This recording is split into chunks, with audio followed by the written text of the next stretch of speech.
colors, right? But I also had the white on, so later on I'm going to get really powdered up with the kids. I hope there was a couple of kids here today. Deborah. Oh, There's 4. yeah, oh good, oh good, there's kids here today. But we got big kids coming, right? We got some big kids doing it? Yes, okay. All right, great, we're going to have some fun outside. So, Holi Ho! Holi Ho! Holi Ho! That's the way you say the greeting for Holi. Holi Ho! Holi Ho! As you're splashing colors, it's a festival, a celebration, the joyous expression of life, right?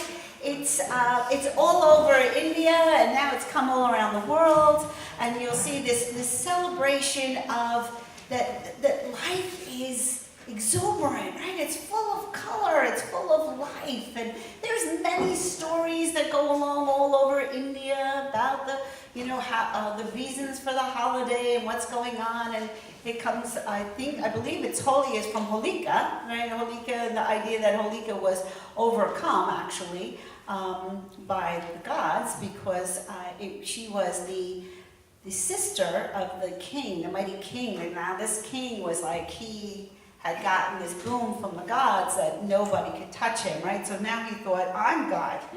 That's what happens to us. We get things going a little good, and we think, now I'm God, right? I got it.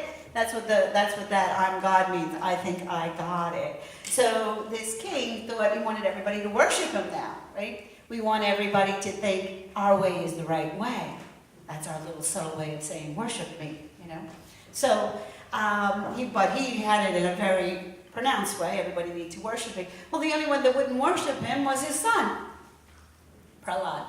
And Prahlad was very sincere and kind, and he believed that no, God is God, and sorry, you're dad, and you're just who you are. And so the king wanted his son killed. And he asked his sister, who had this boom, that she can go in fire. She'd go in fire all the time. She would go through fire, and she'd be fine. So he had her go with him into the fire, take him into fire, and then she would be fine, and he would get burned up. Nice dad, right? So anyway, the story goes that what happened, because of his pureness of heart and kindness of spirit, that nothing happened to Prahlad, and it was Holika that got burned up, and through the ashes, colors came out, and everybody shares the ashes and throws all the color around, and everybody's in celebration, because again, what happens? The darkness is overcome by the lights, right? And also, as we did our psalms and our chants, we talked about that deepness, going deep to understand our connection, holding on to that connection to the divine, as is calling to our own hearts, right? My foolish heart, listen to your heart. Why do you weep? It's all there. It's here. Each one of us has had it at some point, whether it was in that hug, whether it was in that song, whether it was in that glorious walk, whether it was in that book that you read, or whatever it was. It's trusting in that and growing in that and allowing the colors of that to emanate and shine forth from us, because we have been given so much. Today we talk about, in our words of wisdom, we talk about energy centers. We talk about opening them up and allowing those colors to shine out. All of us have auras that come out of us. We've had Dominic down here who does the photographs of your auras, and you can see the pictures actually of the colors that actually come around you. Psychologists say that if you paint certain rooms, certain colors, they help. Certain rooms, if you want certain colors, like you want people to eat more, you would, then you would have that color. They say babies cry more in yellow rooms. If they're around yellow, too much yellow, they'll cry more. Green seems to be the color that actually most people stay calm with. Green, right? It's no wonder green with the grass, and green is with our heart chakra, right? So we're all wanting that love and being in that place of love and light. So it's so beautiful to have all the color and the richness of life. So why is it so dark sometimes?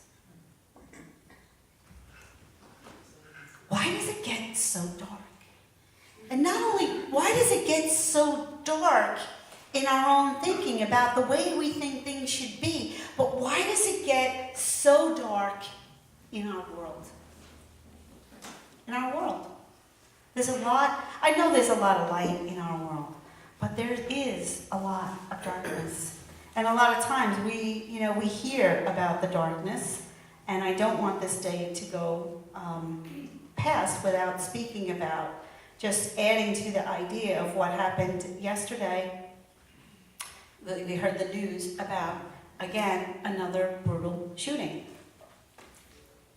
This is darkness in our world.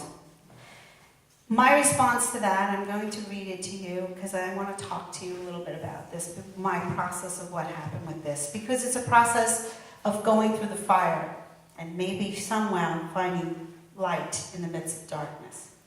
So I wrote an email to a lot of our friends, a local mosque over here in Huntington, and to the other mosques and our friends of the Turkish Cultural Center. I said to all my brothers and sisters in the Muslim faith, my heart sank when I read the news this morning about yet another brutal massacre of innocent people in their houses of worship, their mosques. I was in Christchurch, New Zealand. It was such a friendly city. Happy people. Nice people to each other. So you can see how this is like a real shock to anybody. Anybody who's been near New Zealand, it's a very shock to what that's like.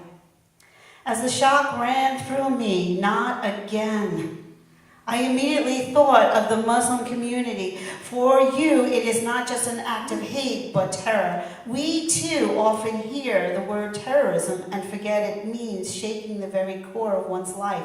In fact, a whole population's life. So, for those victimized, my heart says, I realize this is much deeper for you, and I want to help carry the pain. And then I ask, how can hate like this be carried in any heart and call it human? How? Why?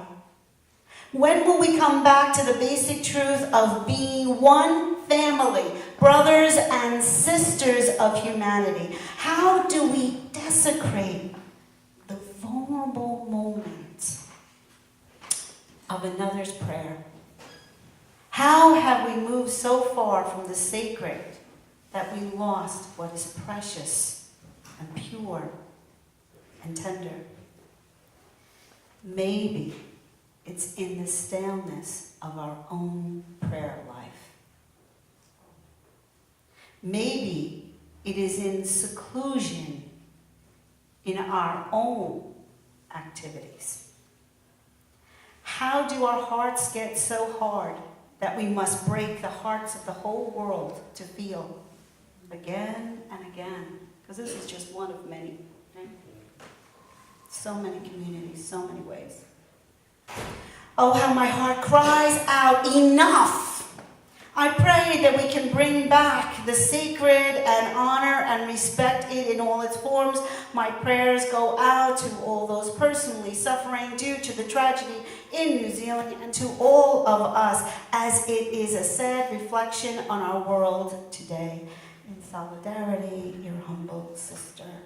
So that was just my letter to them. But then I said, well, you write a letter and you put it out there, but you got to do more. You see, you got to walk through the fire yourself, because I believe, I'm a student of Course in Miracles, and it tells me that the world is an outside picture of an inner condition. So where in my life am I not seeing another as my brother and sister? Where am I holding the grievances? How can I add another level of forgiveness? And I have a great life. I have a beautiful life. I love you. I know so many that love me. It is a wonderful family. Those of you I haven't heard, we're having another grandchild. We're all excited about that. I mean, so many good things. This one will be on Long Island, so you'll... But, our daughter Maggie. But anyway, that's what I'm saying. But, so what do I do? And so... I checked in, and there's these subtle places. That's what the thing of the color, right? There's subtle places where,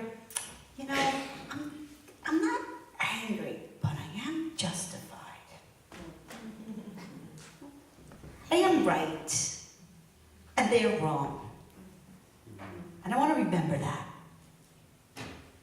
And I get uncomfortable around, quite frankly, I have a horrific relationship with my brother. I have 2 brothers and a sister. I have a horrific relationship with them. Because I'm right. And I'm the victim. And they're wrong. Yeah. That's true. So, out of this tragedy, I said, it's time to put pen to paper. I don't know what it is that's between us. I don't know. But in all honesty, we all always play a part. In some way. Now I know you know me as so sweet and loving. And then some of you have felt the other side of me. So what happens, my family gets the other side of me all the time. Right, my dear? Yes, dear. Yes, dear. Trained to say that here. So, wow. And put pen to paper and just write down, like, what is it?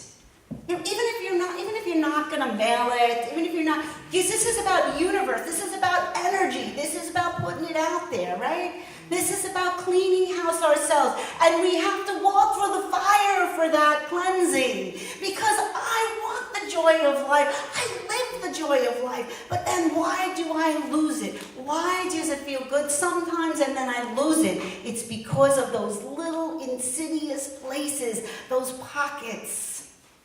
Unfortunately, it's the way our brain works. We hear something negative and it's like Velcro.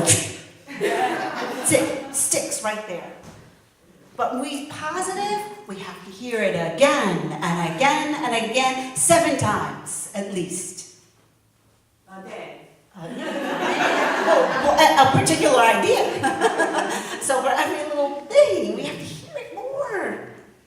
So we have to hear it more. So then for the work of the other stuff, we have to do it more.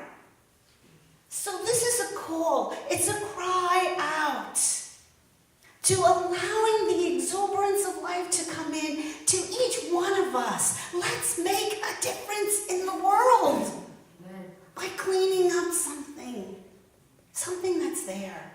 Put it on paper, throw it in the fire, get rid of it. And if you're brave enough and it's time enough, and if you had someone else check it first, mail it. I'm sure you follow all those ideas. And maybe in your heart, you might be called to, in your prayer and in your process of this, might to do something else, which might mean a phone call or even an action. Because sometimes in our cleaning out, it means taking action because unacceptable behavior is not acceptable. And us accepting unacceptable behavior over and over again is again saying, putting that energy out into the world. We must make a stand, and you must either say it or move away from it. To let it just wither away. No more the victim. Life, light, what we are meant to live. We've been given gods and goddesses galore, all the help that we need. This Holi, make it brighter, make it deeper, make it more colorful. Look through the different brights. Where are you missing in your life? What do you need? Take the time to do the work for that. Reach for those colors. So all of us can really, really celebrate as one joyous human brothers and sisters together. Holi ho! Holi ho! Holi ho!